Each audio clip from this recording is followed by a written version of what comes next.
बल्दिया उज़्मा के इजलास में कांग्रेसी कारपोरेटर और ख़वातीन व इत्फाल बहबूद कमेटी की नायब चेयरपर्सन अर्शिया कौसर हबीब मौलाना ने भी अपने बेबाक अंदाज में कई सवाल खड़े किए। खासतौर पर देगलू नाके से मुतसिल कसीर मुस्लिम आबादी वाली बस्तियों के बुनियादी मसाइल की तरफ इंतजामिया की तवज्जो मबज़ूल करवाई गई। इन्होंने कहा कि देगलू नाके में अवाम की भीड़ होती है। इस इलाके में सड़क के दोनों जानिब 4 व्हीलर की पार्किंग की जा रही है, जिसकी वजह से लोगों को चलने फिरने में शदीद मुश्किलात पेश आ रही हैं।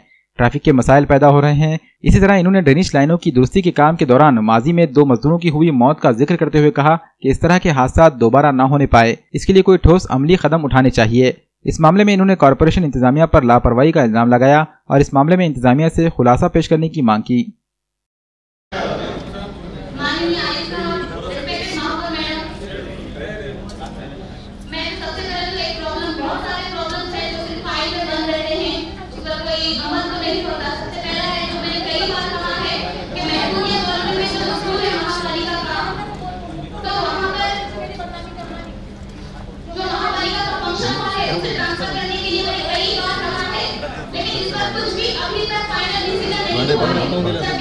भांडे लगते हैं।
काम करेंगे क्या बस?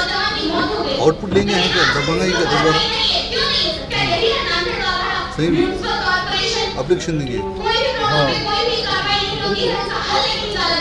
आउटपुट के लिए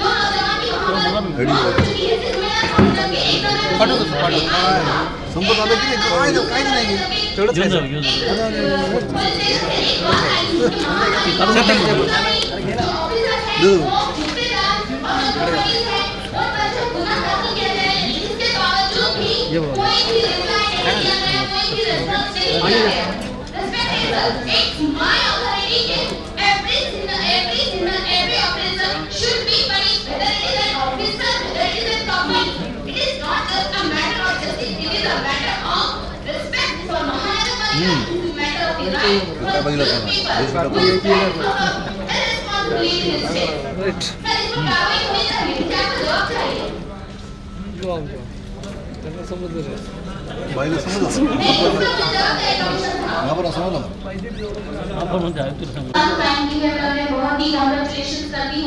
जिस तरह सर लीवर ट्रांसप्लांट के लिए डॉक्टर को एक अवार्ड दिया जाता है, उसी तरह मैं चाहती हूँ कि इस बेटी को, जो महाराष्ट्र में शायद ये तीसरी बेटी हुई जिसने अपने फादर को लीवर ट्रांसप्लांट किया है, उसे एक अवार्ड मिलना चाहिए। ये हमारे नागरिक के लिए बहुत एक फख्र की बात है। मेरी आपसे यही एक रिक्वेस्ट है कि हम जो है उनकी हेल्प करें, इस तरह का मान सम्मान दें, तो इसमें हमारी नागरिक महानगर पालिका का एक नाम होगा। Thank you.